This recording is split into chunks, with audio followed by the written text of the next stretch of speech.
കേരളത്തിൽ ഏറ്റവും ശക്തമായ പോരാട്ടങ്ങൾ നടക്കുന്ന മണ്ഡലങ്ങളിലേക്കാണ് ഇനി നമ്മൾ പോകുന്നത്. തൊടുപുഴയിലേക്കാണ്. തൊടുപുഴയിലെ വികസന മുരടിപ്പിന് എതിരെ ജനം വിധിയെഴുതും എന്നാണ് അവിടുത്തെ ഇടത് സ്ഥാനാർത്ഥിയായിട്ടുള്ള സിറിയക് ചാഴിക്കാടൻ പറയുന്നത്. തൊടുപുഴയിൽ വികസനം എന്ത് എന്നറിയാൻ റോഡിൽ കൂടി സഞ്ചരിച്ചാൽ മതിയെന്ന് UDF സ്ഥാനാർത്ഥി അപ്പു ജോൺ ജോസഫും തിരിച്ചടിക്കുകയാണ്. PJ ജോസഫിന്റെ കുടുംബ രാഷ്ട്രീയത്തിനെതിരെ ജനം തിരിച്ചടി നൽകുമെന്നാണ് NDA സ്ഥാനാർത്ഥി റോയ് വാരിക്കട്ട് അവകാശപ്പെടുന്നത്. ഗവൺമെന്റിന്റെ നവകേരള വികസനത്തോട്ടേക്ക് കഴിഞ്ഞ 10 വർഷക്കാലമായി വികസനം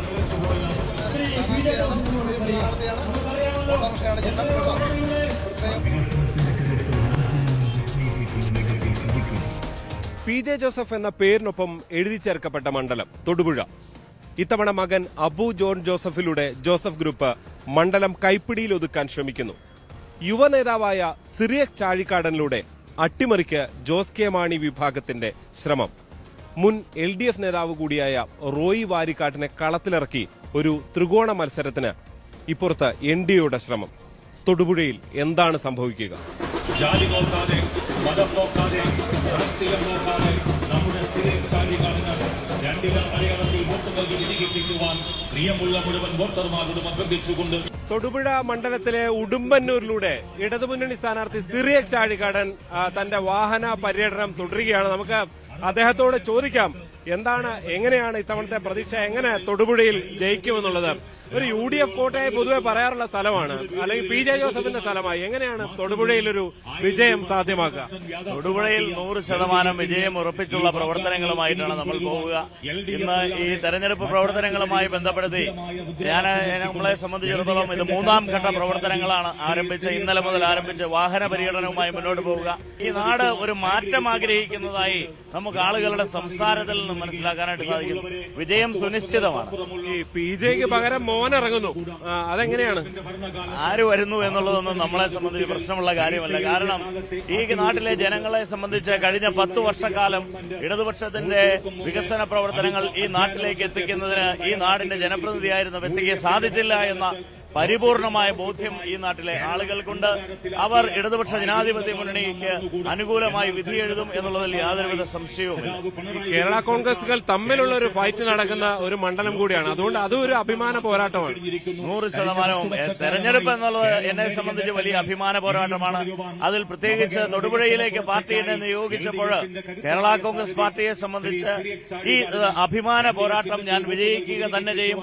ആ പോരാട്ടത്തിൽ ഈ നാടൊന്നാകെ അണിചേരുന്നുണ്ട് എന്നുള്ള ആത്മവിശ്വാസമാണ് മുന്നോട്ടുള്ളത്. നമ്മളെ സംബന്ധിച്ച് എറണാകുളത്തിന്റെ ഒരു ഫീഡർ സിറ്റിയാക്കി മാറ്റുന്ന അതിന് സാധ്യതയുള്ള ഒരു നഗരമാണിത്.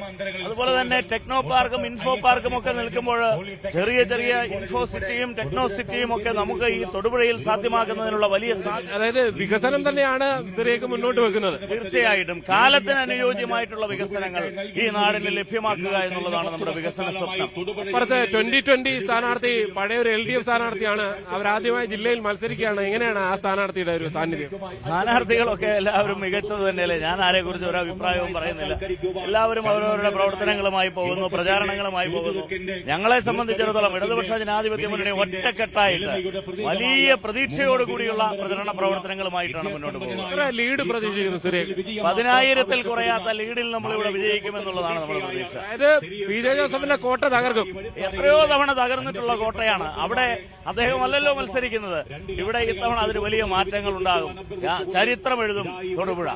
എന്തായാലും അതാണ് സിറിയക്കിന്റെ ഒരു ആത്മവിശ്വാസം. തൊടുപുഴ പുതിയ ചരിത്രം കുറിക്കുമെന്ന ആത്മവിശ്വാസത്തിലാണ് സിറിയക്ക് പ്രചരണവുമായി മുന്നോട്ട് പോകുന്നത്. ഇനി അറിയേണ്ടത് അബുവിന് എന്താണ് പറയാനുള്ളതെന്നാണ്. ജീവിതത്തിന്റെ നാനാതുറകളിലുള്ള എല്ലാ വിഭാഗം ജനങ്ങളെയും അനേക ആശീർവാദങ്ങൾ ഏറ്റുവാങ്ങി കടന്നു വരികയാണ്. അബു ജോൺ ജോസഫ് കടന്നു വരികയാണ്. ഈ നാടിന്റെ പ്രിയപ്പെട്ടവൻ കടന്നു വരികയാണ്.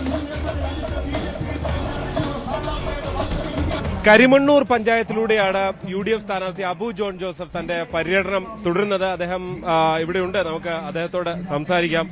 തൊട്ടുമുമ്പ് LDF സ്ഥാനാർത്ഥിയെ കണ്ടു. അദ്ദേഹം ഒരു 10,000 വോട്ടിന്റെ ഭൂരിപക്ഷം പ്രതീക്ഷിക്കുന്നുണ്ട് ഇവിടെ. അല്ല, അദ്ദേഹത്തിന്റെ പ്രതീക്ഷ നല്ല കാര്യമാണ്. തൊടുപുഴ എന്ന് പറയുന്നത് ഇന്ന് UDFന്റെ ഒരു ശക്തി കേന്ദ്രമാണ്. ഇവിടെ UDF പ്രവർത്തകര് ഒന്നടങ്കം ഇന്ന് ഐക്യജനാധിപത്യം തൊടുപുഴയിൽ മാത്രമല്ല ഇടുക്കിയിലെ 5 നിയോജകമണ്ഡലങ്ങൾ തൊട്ടടുത്ത് ഇടുക്കിയിലെ റോയ് കെ പൗലോസ്, അതുപോലെ ഉടുമ്പൻചോലയിൽ സേനാപതി വേണു, ദേവികുളത്ത് എസ് രാജ, പീരുമേട് സിറിയക് തോമസ്, തൊടുപുഴയിൽ ഞാനും. ഈ 5 നിയോജക മണ്ഡലങ്ങളിലും ഉജ്ജ്വലമായ ഭൂരിപക്ഷത്തോടെ ഇടുക്കി തൂത്തുവാരോ? ഇടുക്കി തീരുമാനിക്കും. ഈ പ്രാവശ്യം UDF ഭരിക്കുമെന്ന് തീരുമാനിക്കുന്ന ഒരു ജില്ല ഇടുക്കിയായിരിക്കും. വികസനമൊന്നുമില്ല എന്നാണ് സിറിയക് പറയുന്നത്. തൊടുപുഴ ഈ കിടക്കുന്ന റോഡിന്റെ ഒരു വിഷ്വൽ എടുത്ത്, ഈ കിടക്കുന്ന നമ്മുടെ മേഖല തൊടുപുഴ ടൗണിൽ പോയിട്ടെ ചുമ്മാ ഒന്ന് ക്യാമറ ഒന്ന് വട്ടം കറക്കിയാൽ മതി. ടൗൺ മാത്രമല്ല, ഇതിപ്പോ നമ്മൾ പോകുന്ന നല്ല ഈ ഗാന്ധിജി പറഞ്ഞ പോലെ തൊടുപുഴയുടെ ആത്മാവ് ഉറങ്ങുന്ന തൊടുപുഴയുടെ ഗ്രാമങ്ങളില്ല. ഈ കരമണ്ണൂർ പഞ്ചായത്തിന്റെ ഏത് റോഡ് കൂടെ പോകും, ആ തൊമ്മക്കുത്ത് റോഡ് കൂടെ ഒന്ന് പോകും. തോക്കുമൻസാട് റോഡ് ഇപ്പൊ അതിന്റെ പണി ഇപ്പൊ അവിടെ നടന്നുകൊണ്ടിരിക്കുകയാണ്. ഇത് തന്നെ ഈ റോഡ് 132 കോടി രൂപ ചെലവഴിച്ച് പണിതാണ്. അപ്പൊ വികസനമില്ല എന്ന് പറയുന്നത് അപ്പം രാഷ്ട്രീയപരമായിട്ട് ആർക്ക് എന്താ പറയാൻ പറ്റാത്തത്? PJ ജോസഫിന്റെ മകൻ എന്നുള്ള നിലയിലാണ് തൊടുപുഴക്കാർക്ക് അബുവിനെ കൂടുതൽ അറിയുക. എങ്ങനെയാണ് ഇപ്പോൾ ആളുകളിലേക്ക് ചെല്ലുമ്പോൾ ഒരു സ്നേഹം പ്രകടനമാണോ, എന്താണ്?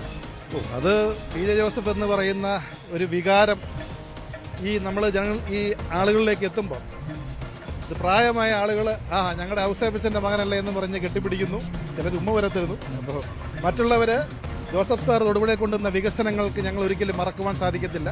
പിന്നെ ഞാനൊരു കഴിഞ്ഞ 10-12 വർഷമായിട്ട് ഈ മേഖലയിലെല്ലാം പാർട്ടിയുടെ സംഘടനാ പ്രവർത്തനങ്ങളും UDFന്റെ മറ്റു പ്രവർത്തനങ്ങളും ഒക്കെയായിട്ട് ഈ കഴിഞ്ഞ ത്രിതല പഞ്ചായത്ത് തെരഞ്ഞെടുപ്പിൽ എനിക്കൊന്ന് തൊടുപുഴയിലുള്ള ഒട്ടുമിക്ക സ്ഥാനാർത്ഥികളെയും കൂടെ ഇവിടെയുള്ള മിക്ക വീടുകളും ഞാൻ കയറി ഇറങ്ങിയതാണ്. അപ്പോൾ ജനങ്ങൾക്ക് ഞാൻ സുപരിചിതനാണ്. ഈ പാർട്ടിയുടെ സംഘടനാ പ്രവർത്തനം UDFിലെ പ്രവർത്തനം വഴി ഇവിടെയുള്ള ജനങ്ങളെ എനിക്കും പരിചയമുണ്ട്. അതുകൊണ്ട് ഒരു പുതുമുഖം എന്ന രീതിയിലുള്ള ഒരു വിഷമങ്ങൾ അനുഭവപ്പെടുന്നില്ല. കാരണം ആളുകൾക്ക് എന്നെ അറിയാം. ഈ ജോസഫ് സാർ വല്ല തന്ത്രങ്ങളും പറഞ്ഞു തന്നിട്ടുണ്ടോ തെരഞ്ഞെടുപ്പിൽ? രാവിലെ എഴുന്നേൽക്കുമ്പോഴേ പ്രാർത്ഥിച്ചിട്ട് തുടങ്ങുക, അതാണ് ഏറ്റവും വലിയ തന്ത്രം. ദൈവത്തിലേക്ക് മുഴുവൻ സമർപ്പിക്കുക. രാവിലെ എഴുന്നേറ്റ സങ്കീർത്തനം 20, 35, 92 3 വായിച്ചിട്ടേ വീട്ടിൽ നിന്ന് ഇറങ്ങുള്ളൂ. വേറെ കാര്യമുള്ളത് ഈ എന്താ പറയുക, റോയ് വാരിക്കാട്ടാണ് അപ്പുറത്ത് ഇടത് സ്ഥാനാർത്ഥി. മുൻപ് താങ്കളുടെ പിതാവിനോട് എതിരെ വന്ന ആളാണ്. റോയ് ചേട്ടൻ ഈ നാട്ടുകാരനാണ്, ചിലവുകാരനാണ്. തൊടുപുഴയിലെ വാരികാട്ട് കുടുംബാംഗമാണ്, നല്ല വ്യക്തിയാണ്. എനിക്ക് അദ്ദേഹത്തെ പരിചയമുണ്ട്, സുഹൃത്താണ്. അതിനപ്പുറം രാഷ്ട്രീയത്തില് 2020 ആണ്, ND ആണ്. അല്ല, ഞാൻ പറഞ്ഞല്ലോ, രാഷ്ട്രീയത്തിലെ എല്ലാവരും നല്ല സ്ഥാനാർത്ഥികളാണ്. എല്ലാവരും നല്ല സ്ഥാനാർത്ഥി. ഞാൻ ചെയ്യാനുള്ള പണി ഞാൻ ചെയ്യുക. ഇതുപോലെ മണ്ഡല പര്യടനങ്ങൾ ഓരോ ജനങ്ങളിലേക്കും എത്തി ചെല്ലാൻ ശ്രമിക്കുക. ഞാൻ ചെയ്യുന്ന പണി ഞാൻ ചെയ്യുക, ബാക്കി ദൈവത്തിന് വിടുക. നമ്മൾ അത്യധ്വാനം അല്ലെങ്കിൽ കഠിനാധ്വാനം ചെയ്താൽ അതിന്റെ തക്കതായ ഫലം നമുക്കുണ്ടാവും. ഭൂരിപക്ഷ പ്രതീക്ഷ എത്രയാ? ജയിക്കുമെന്ന പ്രതീക്ഷയുണ്ട്. ഭൂരിപക്ഷമൊക്കെ നമുക്ക് തെരഞ്ഞെടുപ്പ് ഫലം വരട്ടെ, അപ്പോൾ ആലോചിക്കാം. എന്തായാലും അതാണ്, വിജയിക്കുമെന്ന ഉറച്ച വിശ്വാസത്തിലാണ് അബു ഉള്ളത്. വളരെ വേഗത്തിൽ തന്റെ പര്യടനം തുടരുകയാണ്, ഒരു കവലയിൽ നിന്ന് അടുത്ത കവലയിലേക്ക്. അബു പറയുന്നത്, ഈ വരുന്ന വഴിയൊക്കെ തന്നെ നോക്കൂ, വികസനം എന്ത് എന്ന് നിങ്ങൾക്ക് കാണാം എന്നുകൂടിയുള്ള ആത്മവിശ്വാസത്തോടുകൂടിയാണ് അബു ജനങ്ങളെ സമീപിക്കുന്നത്. ഇനി റോയ് വാരിക്കാട്ടിനെ കാണാം. അദ്ദേഹം മുൻ ഇടത് സ്ഥാനാർത്ഥിയാണ്. ഇത്തവണ 2020 ആദ്യമായി ജില്ലയിൽ മത്സരിക്കുന്നു എന്ന പ്രത്യേകതയുമുണ്ട് അദ്ദേഹത്തെ കാണാം. എന്തായാലും റോയ് വാരിക്കാട്ട് എന്നോടൊപ്പം ഉണ്ട്. എന്താണ് തൊടുപുഴയിലൊരു പ്രതീക്ഷ? തൊടുപുഴ നിയോജക മണ്ഡലത്തിൽ ഇപ്രാവശ്യം NDAക്ക് ഒരു MLA ഉണ്ടാവും എന്ന കാര്യത്തിൽ ഒരു സംശയവുമില്ല. എന്തുകൊണ്ടാണ്? സാധാരണ ഇതൊരു വലിയ UDF കോട്ട, അല്ലെ PJ ജോസഫിന്റെ ഒരു കളമായിട്ടൊക്കെ വിലയിരുത്തപ്പെട്ട സ്ഥലമാണ്, വലിയ ഭൂരിപക്ഷമാണ് ഉണ്ടാവാറുള്ളത്. 50 വർഷം PJ ജോസഫിനെ ജനങ്ങൾ തൊടുപുഴയിൽ നിന്ന് തെരഞ്ഞെടുത്തു. 50 വർഷം തെരഞ്ഞെടുത്ത PJ ജോസഫ് കഴിഞ്ഞ 10 വർഷം തൊടുപുഴ നിയോജക മണ്ഡലത്തിന് വേണ്ടി ഒന്നും ചെയ്തില്ല എന്നുള്ളതാണ് സത്യം. ജനാധിപത്യ സംവിധാനത്തിൽ കുടുംബവാഴ്ചയ്ക്ക് ഈ 85-ാം വയസ്സിൽ അദ്ദേഹം ശ്രമിച്ചു എന്ന് പറയുന്നത് തൊടുപുഴ നിയോജക മണ്ഡലത്തിലെ അദ്ദേഹത്തെ ജയിപ്പിച്ചിരുന്ന, വോട്ട് ചെയ്തിരുന്ന തൊടുപുഴ നിയോജക മണ്ഡലത്തിലെ ജനാധിപത്യ ചേരിയിൽ നിൽക്കുന്ന മുഴുവൻ ആളുകളോടുള്ള അദ്ദേഹത്തിൻ്റെ ഒരു പെരുമാറ്റത്തിലുണ്ടായേക്കുന്ന അവഹേളനമാണ്. LDF ആണെങ്കിൽ തൊടുപുഴ നിയോജക മണ്ഡലത്തിലെ വോട്ടർമാരുടെ മുഖത്തടിച്ച ഒരു സമീപനമാണ് എടുത്തത്. LDFന് ഒരുപാട് നേതാക്കളുള്ള തൊടുപുഴയിൽ എന്ത് സാഹചര്യത്തിൻ്റെ പേരിലാണെങ്കിലും ഒരു ഇറക്കുമതി സ്ഥാനാർത്ഥി LDF കൊണ്ടുവന്നു എന്ന് പറയുന്നത് വളരെ തൊടുപുഴ നിയോജക മണ്ഡലത്തിലെ മുഴുവൻ വോട്ടർമാരെയും അപമാനിച്ചിരിക്കുകയാണ്. ഇന്ത്യ മഹാരാജ്യത്ത് കോൺഗ്രസ് എന്ന മഹാമേരു വലിയ പ്രസ്ഥാനം ഇല്ലാണ്ടായത് ഇപ്പോഴത്തെ അവസ്ഥയിലെത്തിയത് ഒരു കുടുംബ പാരമ്പര്യം കൊണ്ടുണ്ടായ പ്രശ്നമാണ്. കേരള കോൺഗ്രസ്സുകൾ ജനാധിപത്യ രീതിയിൽ കേരള കോൺഗ്രസ്സുകളിൽ കെ എൻ ജോർജിൻ്റെ മകൻ, കെ എം മാണിയുടെ മകൻ, ബാലകൃഷ്ണപിള്ളയുടെ മകൻ, ടി എം ജേക്കബിൻ്റെ മകൻ, ഇങ്ങനെ മക്കൾ രാഷ്ട്രീയം വന്നപ്പോൾ കേരള കോൺഗ്രസ്സുകളുടെ സ്ഥിതി എന്ന് പറയുന്നത് ആളുകൾ കാണുമ്പോൾ ഞാനൊരു കൃഷിക്കാരൻ്റെ മകനാണ്. ഏറ്റവും വലിയ മുള എന്ന് പറയുന്നത് ചേനയുടെ മുളയാണ്. ചേന മുളയ്ക്കുന്ന ആ മുള കണ്ടാൽ ഇതൊരു വലിയ വൻ വൃക്ഷമാവും എന്ന് ധരിക്കും. ആഞ്ഞിലിയും പ്ലാവുവിൻ്റെയൊക്കെ മുള വളരെ ചെറുതാണ്. അപ്പോൾ ചേന മുളയ്ക്കുന്നത് പോലെ ഇവർ മക്കളെ വളർത്തുന്നു എന്ന് പറയുന്നത് കേരള കോൺഗ്രസ് മധ്യ തിരുവിതാംകൂറിൽ ഇല്ലാണ്ടായത് ഈ മക്കൾ രാഷ്ട്രീയമാണ്. ഇവർ ചൂണ്ടിക്കാട്ടുന്നത് ഈ വികസനത്തെക്കുറിച്ചൊക്കെ നേരത്തെ ഇടത് സ്ഥാനാർത്ഥി പ്രശ്നങ്ങൾ പറയുന്നു. പക്ഷേ അബു ചൂണ്ടിക്കാണിക്കുന്നത് നിങ്ങൾ ഈ വഴി കൂടെ ഒക്കെ സഞ്ചരിച്ച് നോക്കൂ, എല്ലാം അതിഗംഭീര റോഡുകളാണ്. അങ്ങനെയൊക്കെയുള്ള വികസനത്തിന് തൊടുപുഴയാക്കിയത് പി ജെ ജോസഫാണ് എന്നൊക്കെയുള്ള കാര്യങ്ങളാണ്. തൊടുപുഴയാക്കി പി ജെ ജോസഫാണ് എന്ന് പറയുമ്പോൾ തൊടുപുഴയിൽ വിദേശത്ത് ജോലി ചെയ്യുന്ന ആയിരക്കണക്കിന് ആളുകൾ തിരിച്ചു വന്ന ഓരോ സംരംഭങ്ങൾ ആരംഭിച്ചതാണ് തൊടുപുഴയുണ്ടായ സംരംഭം. 50 വർഷം MLA ആയ പി ജെ ജോസഫ് തൊടുപുഴ ഒരു വ്യവസായ സ്ഥാപനം വന്ന് 1000 പേർക്ക് ജോലി കൊടുക്കുന്ന ഒരു സ്ഥാപനം വന്നിരുന്നത് ശരിയാണ്. തൊടുപുഴയിൽ ഒരു കുട്ടികൾക്ക് ഒരു സ്പോർട്സുമായിട്ട് ബന്ധപ്പെട്ട ഒരു ചെറിയ സ്റ്റേഡിയം പോലും ഇല്ലാതെ തൊടുപുഴയുടെ വികസനത്തെപ്പറ്റി അദ്ദേഹം പറയുന്നത് വളരെ മോശമാണ്. തൊടുപുഴയിലുള്ള കുട്ടികൾക്ക് പഠിക്കാനായിട്ട് ഇരിക്കുന്നതിന് വായിക്കുന്നതിനും ലൈബ്രറി പോലും ഇല്ല എന്ന് പറയുന്നത് അദ്ദേഹത്തിൻ്റെ കാഴ്ചപ്പാടിൻ്റെ പ്രശ്നമാണ്. ഈ പ്രാവശ്യത്തെ തെരഞ്ഞെടുപ്പിൽ പി ജെ ജോസഫിനെ സഹായിച്ചിരുന്ന മുഴുവൻ ഫോർമുലകളും ഈ പ്രാവശ്യം തെറ്റും. ആ ഫോർമുലകൾ എന്താണെന്ന് എനിക്ക് നല്ല ബോധ്യമുണ്ട്. ആ ഫോർമുലകൾ തെറ്റും. പി ജെ ജോസഫിന് മകനെ കൊണ്ടുവന്നതിൽ അദ്ദേഹത്തിൻ്റെ സ്വന്തം പാർട്ടിയിൽ സ്വന്തം കുടുംബത്തിൽ പോലും അഭിപ്രായ വ്യത്യാസമുണ്ട്. ആ അഭിപ്രായ വ്യത്യാസം വോട്ടായി റോയി വാരികാട്ടിന് മാറും. റോയി വാരികാട്ട് നിയമസഭയിലെത്തും. ചെറുതല്ല. തൊടുപുഴയെ സംബന്ധിച്ച് അദ്ദേഹം പ്രകടിപ്പിക്കുന്നത് വലിയ ആത്മവിശ്വാസമാണ്. ഇതേ ആത്മവിശ്വാസം തന്നെയാണ് മറ്റ് 2 സ്ഥാനാർത്ഥികളും പ്രകടിപ്പിച്ചത്. എന്തായാലും തൊടുപുഴയുടെ ഫലം എന്ത് എന്നറിയാൻ മെയ് 4 വരെ കാത്തിരിക്കണം. പ്രശാന്ത് മംഗലശ്ശേരിക്കൊപ്പം തൊടുപുഴയിൽ നിന്ന് ജി ശ്രീജിത്ത്, ന്യൂസ് 18. യെസ്, ഞങ്ങളുടെ പ്രതിനിധി ശ്രീജിത്ത് തന്നെയാണ് തൊടുപുഴയുടെ ഒരു പൾസ് എന്ത് എന്ന് പ്രേക്ഷകരുമായി വിവരങ്ങൾ പങ്കുവയ്ക്കുക. ശ്രീജിത്ത്, 3 സ്ഥാനാർത്ഥികളും വലിയ ആത്മവിശ്വാസം പുലർത്തുന്നുണ്ട്. കേരള കോൺഗ്രസുകളുടെ ഒരു തട്ടകം കൂടിയാണ്. ഇന്നലകൾ പരിശോധിച്ചാലും ഏറ്റുമുട്ടലിന് ആ സ്വഭാവമാണ് തൊടുപുഴയ്ക്കുള്ളത്. തൊടുപുഴ എപ്പോഴും പറയുന്ന രാഷ്ട്രീയം, അതോടൊപ്പം തന്നെ സാമുദായിക വോട്ടുകൾ നിർണായകമാകുന്ന ഒന്ന്. അവിടെ അത്തരം ഫോർമുലകളെല്ലാം നോക്കിയാണ് ഇപ്പോൾ എല്ലാ സ്ഥാനാർത്ഥികളും മത്സരരംഗത്തുള്ളത്. എങ്ങനെയാണ് ശ്രീജിത്ത് അവസാന ലാപ്പിലേക്ക് എത്തുമ്പോൾ തൊടുപുഴ ചിന്തിക്കുന്നത്?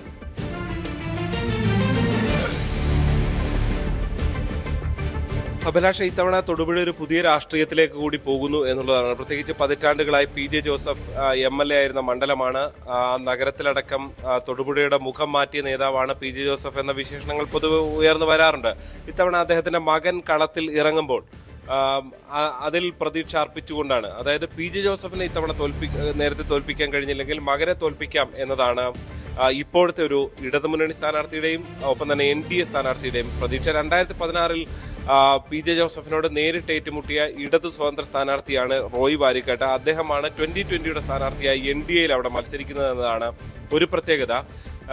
ഈ സിറിയക് ചാഴിക്കാടൻ കോട്ടയത്ത് നിന്ന് അവിടെ എത്തി മത്സരിക്കുന്ന ഒരു സ്ഥിതിവിശേഷമുണ്ട്. സിറിയക് ചൂണ്ടിക്കാണിക്കുന്നത് മണ്ഡലത്തിന്റെ വികസനമില്ലായ്മയാണ്, ഇടുക്കിയുടെ ഒരു കവാടമാണ്. പക്ഷെ അവിടെ എന്താണ് ഇടുക്കിയിലുള്ളത് എന്നത് ജനങ്ങളെ ബോധ്യപ്പെടുത്താൻ ഒരു ടൂറിസം പ്രൊമോഷന് വേണ്ടിയുള്ള ഒരു സെന്റർ പോലും ഇല്ല എന്നാണ് അദ്ദേഹം ചൂണ്ടിക്കാണിക്കുന്നത്.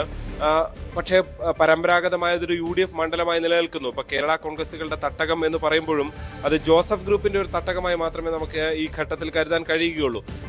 ജോസ് കെ മാണി വിഭാഗം മുന്നണി വിട്ട ശേഷമാണ് സമീപകാലത്ത് അങ്ങനെ ഒരു നേരിട്ട് കേരള കോൺഗ്രസുകൾ തമ്മിലുള്ള ഒരു ഏറ്റുമുട്ടലായി കഴിഞ്ഞ തെരഞ്ഞെടുപ്പ് മുതൽ വരാൻ തുടങ്ങിയിരിക്കുന്നത്. ഈ റോയി വാരിക്കാട്ട് ചൂണ്ടിക്കാണിക്കുന്നത് പോലെ പാർട്ടിക്കുള്ളിലെ ചില പ്രശ്നങ്ങൾ, കുടുംബത്തിനുള്ളിലെ ചില പ്രശ്നങ്ങളൊക്കെ വോട്ടായി മാറും എന്നാണ് അവരുടെയൊക്കെ അവകാശവാദം.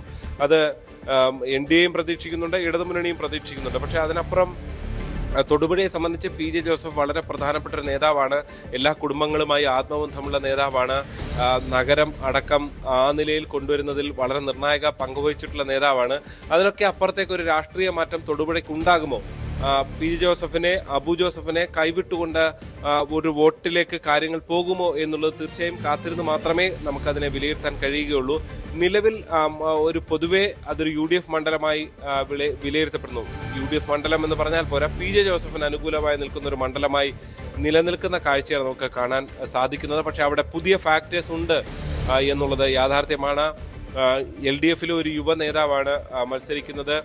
തൊട്ടിപ്പുറത്ത് NDAയിൽ അവിടുത്തെ ഒരു വളരെ പ്രധാനപ്പെട്ട കുടുംബത്തിൽ നിന്നുള്ള ആൾ തന്നെയാണ് റോയ് വാരിക്കാട്ട്. അങ്ങനെ അത് അബു തന്നെ ചൂണ്ടിക്കാണിക്കുന്നുണ്ട്. അങ്ങനെ ആ തരത്തിലൊരു പോരാട്ടം നടക്കുകയാണ്. പക്ഷെ അതിൻ്റെ ഒരു അവസാന പൾസ് എന്തെന്നറിയാൻ ഇനിയും കാത്തിരുന്നേ മതിയാകും. അഭിലാഷ്.